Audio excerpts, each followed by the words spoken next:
How about she? Maybe she is one of their daughter. Daughter. Yes.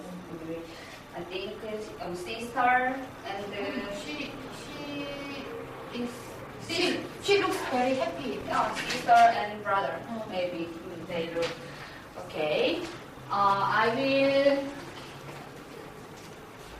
Okay. I will divide. I want to divide one group and one group.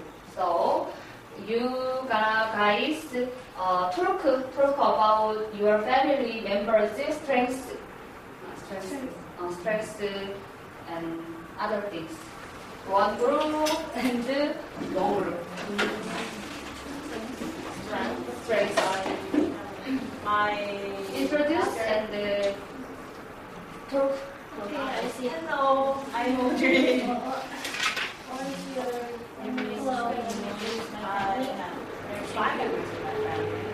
Mother, father, my older brother, me, and my sister's Strengths and then husband, or son, mom, Actually, father. my father is very generous and good for me, good for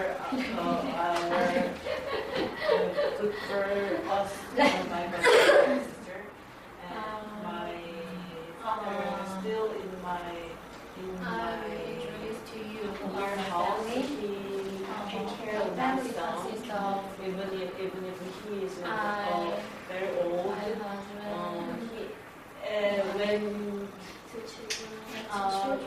When until my